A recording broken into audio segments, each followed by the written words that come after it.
All right. Hello and welcome, everybody. Today is another episode of the First Look Book Review Show with Julie, the book broad. That's me. All right. So if you are new to the show and you're watching the replay, the number one rule is to say hello. In fact, that's the only rule. So whether you're just tuning into the live stream or you are catching the replay, make sure you say hello so that we know that you're there. And if you're watching the live stream, make sure you say hello for sure, because Jacqueline from my team will be checking all of the people who say hello and give us a shout out while they're here. And she'll be drawing for a prize because we like to reward the folks that we like to reward everyone and say thank you to everyone, but we really like to reward the folks that join us live. And today's prize is our fabulous Book Launchers mug with, of course, the hashtag of No Boring Books. And today I've topped mine up with some lovely cold brew that I get from our Saturday farmers market here in Playa Vista. So I'll be caffeinating myself. It's one of those days, let me tell you. So I'll be caffeinating myself while we go through today's show. So got lots of cool stuff. I've got, on a kind of a personal business note, I've signed a new lease for Book Launchers headquarters. So if you've been tuning into the live streams, you know I've had some technical struggles and I've also had some space struggles. I've moved offices quite a few times. So Book Launchers will have a new head office still in Playa Vista, but in a building that has kind of a cool history. So before I go too deep into today's book review, I got to tell you the history of this building because it's kind of neat. And this is where I'll be live streaming from come January. So, and welcome, Jacqueline. I was just talking about you. So the history of this building is kind of cool. The one that I'll be in starting in January it was built for MySpace. So it's actually two buildings. It's like two sister buildings, and it was built for MySpace headquarters. But they kind of went and never actually moved in. So it's been vacant. The Honest Company's on the top floor of this building and Samsung's down below, but the couple of floors that I'll be on, they've been vacant since 2008. So I'm really excited. It's a really cool space and it's really set up as a campus. So there's all kinds of really cool stuff there, and there's going to be a classroom, so we can probably have some events in the classroom. So I'm really, really excited about that. Okay, so that's as of January. In the meantime, you'll see me all over the place, and I'm not going to get too fancy with these live streams until I can get it hardwired in and all set and smooth. So thank you for tuning in the meantime. So today we're going to talk about, I've got a couple things on Book Launcher's side, a little bit of news, and I've got a book review of a book that's called Don't Write a Crappy Book, and I'm excited to share. I've got lots of tips from that book for you, so I think you'll enjoy that. Hey, welcome, Dave. Good to see you. And yeah, definitely say hello, give us a thumbs up, let us know you're here. Thank you. And then I've got a new book coming out this week, or not me, someone that's been working with Book Launcher. So I'm really excited for you all to check that book out. So I'm going to give that person a shout out today. And of course, prizes. So as I mentioned, if you're here watching live, make sure that you say hello, and then you'll be entered to win a prize. And so far, it's going to be a small draw. So definitely say hello. All right. And if you are watching the replay, do say hello as well, because we always like to know who's watching and give you a shout out. Okay, so hopefully you subscribed to the launch letter. The first piece of news I just kind of wanted to touch on it right now.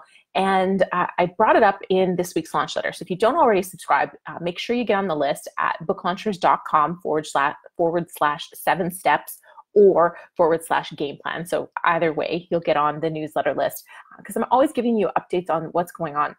The thing I was talking about this week was the revamp of the Apple Books app.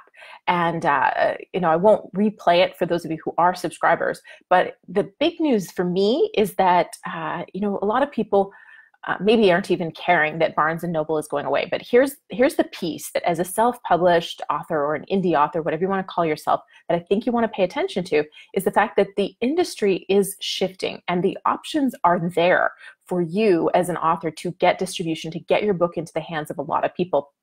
And Barnes and Noble is for sale. And that's really where traditional publishers have really added value, so to speak, in recent years, is that they still have a hold on that traditional book channel. But as Barnes and Noble fades into the distance and players like Kobo and Walmart team up and Apple steps up and starts to do more with their books, we're just going to have more and more options that are available to us as equally as they're available to traditional publishers. So it's pretty cool. Hey, Kevin, thanks for staying awake. Always great to have you here. I'm curious, actually, so where you're at, over in Europe, is Apple Books at all paid attention to? I know Kobo's kind of something you guys use. I'm just curious with the Kobo Kindle Apple, or if there's some other ebook version that you guys use. I'm just kind of curious since you're here. All right, and this week, Thursday, is National Authors Day, so yay! And of course, tomorrow is Halloween. So I put I'm trying. There it is, the jack-o'-lantern that we carved last night. That's my free-handed pumpkin carving skills showcased for you guys. But Thursday's National Authors Day, so I'm going to be going live on America Trends. And I'll be celebrating National Authors Day with all the authors everywhere. So for those of you who've already got a book out, congratulations, and celebrate. Make sure you toast on National Authors Day. Also, this week, our Writers Retreat is on. So this is the last one of 2018, probably the last one we're doing for a while. I might do a virtual Writers Retreat in the first half of 2019. So if that's something you're interested in, let me know. I thought the appeal of coming to LA to get out of winter would be stronger, but people are so busy these days. Traveling can be tricky to fit into the schedule. So we might try and do a virtual one. Oh, it's only 11 p.m. All right, gotcha. That's still late. I appreciate you staying up. Okay, so the big book launchers news for this week, and I'm going to be sending an email, but just so you're all ready, it's on your radar. We are changing our price. We're changing our prices, but we're also changing our offerings. So if you're somebody who's already working with us, you're totally fine. But if you're somebody who's thinking about working with us, you should probably talk to me right away if you can, because we're changing how we offer our services a little bit, and the price points are going up. So I'd love to chat with you now and get you in so we can get your book published in 2019, probably in the first half, or in the first 3 quarters anyways, for sure. But also just so you can get in at today's prices if you want. We're adding value all the time. We're constantly adding value, and we're finding that to create books that are the same or better quality than a traditionally published book, and that's really my big goal is, well, besides no boring books, right there, we want to help you build a business and a brand around your book. And that means this book has to be something that you're super proud of, that can represent you and your business for years to come. And that takes a significant investment, in hiring high quality people, like high quality editors, really, really brilliant cover designers, interior layout people. That it takes a significant investment, and we want this book to be fantastic. We're not about getting it done cheap or fast. We are about quality and achieving your goals, and our prices have to go up a little bit to reflect the high quality people and the costs of having those high quality people on our team. Oh, Kevin says, I don't have a clue on what they use here. My wife goes to the library for her and her bookstore for our daughter, nothing ebook for her. So yeah, you guys are all print. Totally cool. So thanks. I was just curious. Okay, so book review. Don't Write a Crappy Book by James Ranson. And for everybody else that's here, make sure you say hello. Jacqueline is taking tally of who is here, and she'll be letting me know who wins a prize. She just does a random draw of everybody who says hello while you're on the line. So make sure you say hello. Okay, so Don't Write a Crappy Book by James Ranson. I was given this book for a review, but I was pleasantly surprised. It was delighted. It was a delightful, really easy, great read. And of course, whenever somebody agrees with your own perspectives on things, it makes you enjoy it more, of course. That's just life, right? I may have enjoyed it if he said the opposite thing, hard to say, but he really is in very close alignment with my beliefs and book launchers and all the people that work for book launchers, their stance on things. So that made it easier to enjoy, but it was a delightful, easy read, packed full of great tips. I was trying to think of who specifically I would say it's for, who should read it. I can tell you is pretty much anybody who is thinking that they want to write a book fast, that, you know, they're thinking speed is really, really important, or they think that because you can self-publish and do it super cheap, you should. So those kind of people, but they're not necessarily the people I think would read this book. So I would love to see a lot of authors or a lot of people who are thinking about becoming an author read this book. So some of the big points he makes, you know, early in the book, he says, you know, you don't want to write a crappy book because a crappy book repels money and a great book attracts it. And a crappy book risks your reputation, but a good book builds your credibility. And those are things that I firmly believe. Kevin says, I just finished a cup of tea with my No Boring Books mug. So cheers to that. Jacqueline says, I need people to tally, so make sure you say hi. I know we have some people here who are hiding in the weeds, anonymously not saying hello. So maybe they're tuning in and just to hear what I have to say about James's book. I don't know, and they don't want to say they're here, but that's fine.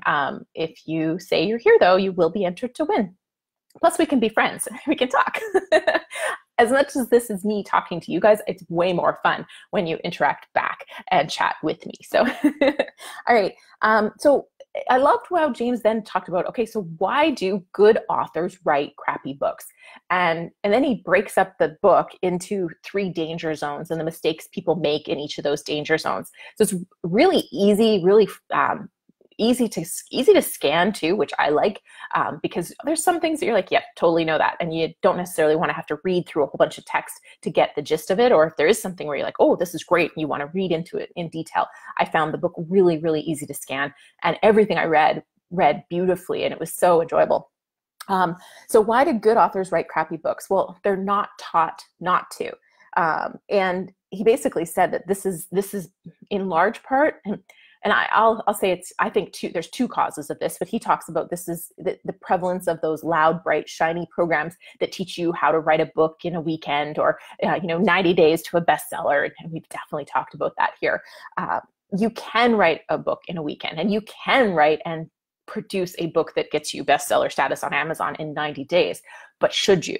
That's really the bigger question that you really have to look deeper inside of yourself. And I've talked about this before. If you can't afford to hire editors and to hire some key people on your team, then you should save up for that before you put your book out in most cases. And again, this is applying to nonfiction. I think that there's room in fiction, not to say that a bunch of typos are okay in fiction either.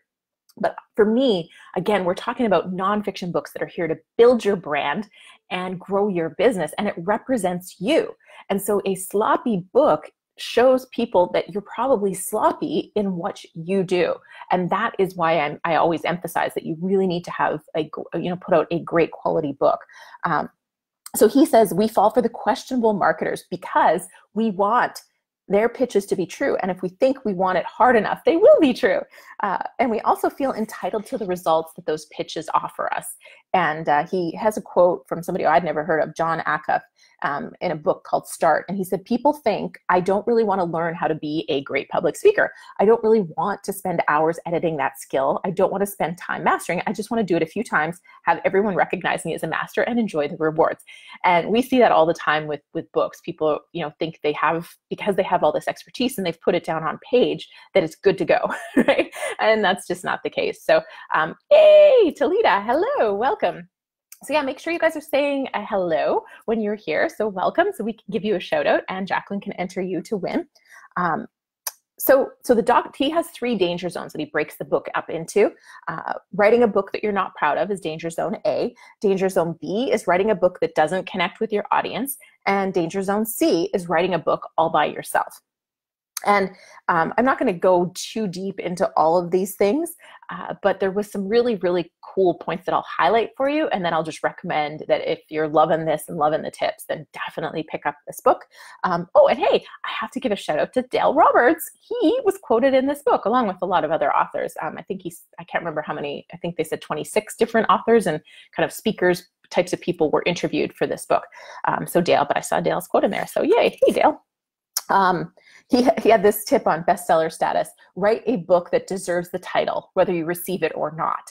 And I think that that is great. A lot of people say, I want to be an Amazon bestseller. And I've harped on this before.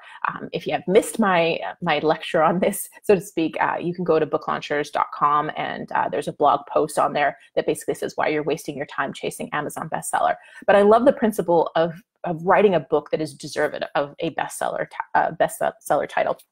And I kind of laughed out loud because he said he learned that from his dating coach. So he's really open, and I like that because you kind of get a feel for who he is in reading it. And then one of the other tips that I liked is he talked about rushing your book and why you shouldn't rush your book. And he said, as they used to say in Texas, the only way to drive cattle fast is slowly. Your book is a herd of cattle. It has a mind of its own. And if you try to rush it, you'll be sorry 6 ways to Sunday. His advice: try to only rush the writing process, not the post-production. And this is the piece that I find a lot of people are like, it's written, just publish it. And in reality, you have a finished first draft of a manuscript. It is going to take probably 3 months to get that manuscript ready to go to market. And even when it's ready, I still think it's best if you spend 6 to 8 weeks getting it ready to then go to market. A lot of people get it done and then want to publish it right away, but you haven't spent enough time building momentum, reaching out to influencers, getting your reviewers on board. There's a lot of pieces that take time.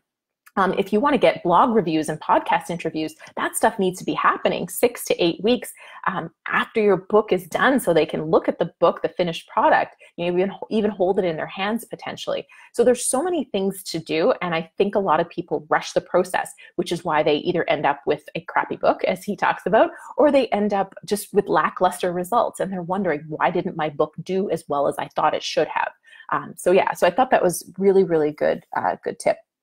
And he had a great ask at the end. And I always encourage people to kind of, you want to focus in on what you're asking people for when you write your book. Do you want to ask people to go to your blog or download a course or a website or give you an email address, or do you want to ask them to get Amazon reviews? And so he set a goal and he made it very clear. And he says, so here's my big, hairy, audacious goal. I want Don't Write a Crappy Book to get 100 reviews on Amazon by the end of 2018. So he put that right in there with a plea to go into Amazon to write a review. So if reviews, and reviews are super important. So if reviews are your goal, then, ask for it. If you're trying to build a bigger email database, then that's probably where you want to focus. And then you're just going to have to be very personal and proactive in asking people for reviews. So overall, fantastic book. Highly recommend you read it if you are just thinking about writing a book right now and you're looking for, just overall guidance on, how, where can I take shortcuts if I need to? Am I ready in my business to write a book? He has a great breakdown on that. Lots of stuff there. All right. Hey, Dustin, good to see you. And congrats again. Very exciting news. Okay. So, and speaking of congrats, huge congrats to Gillian Kurtsyn, who is publishing her book this week. And Dustin, she's an Nanaimoite, so there you go.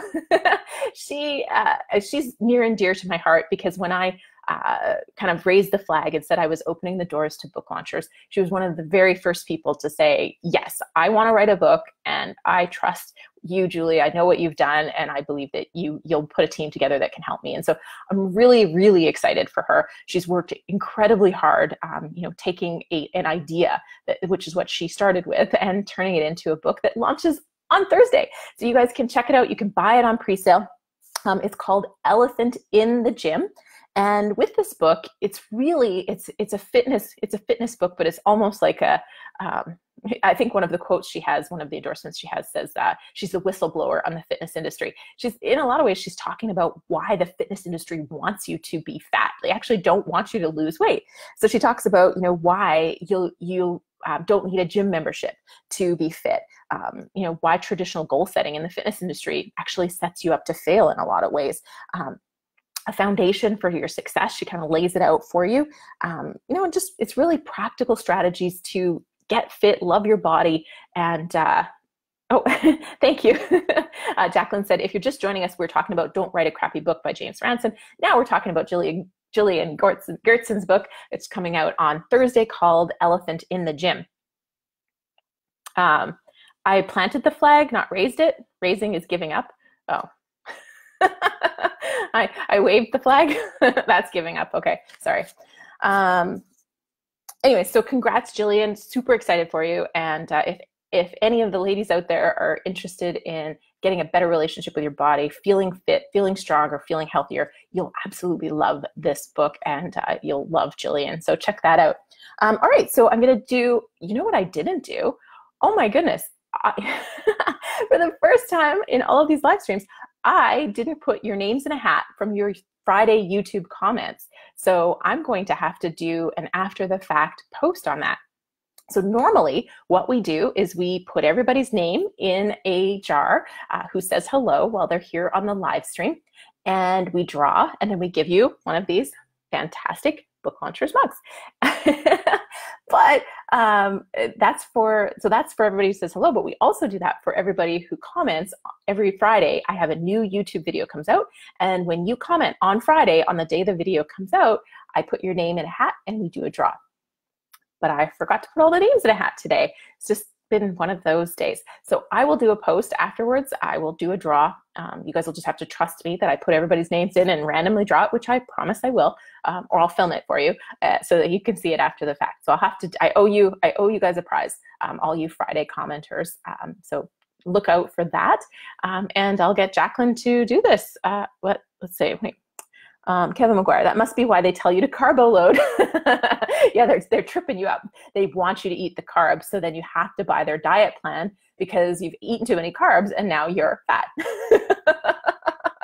I don't know all the schemes behind everything, but you know, in a way, it kind of makes sense that there are certainly going to be companies out there that really don't want you to lose weight, because if you lose weight, you won't be their customer anymore.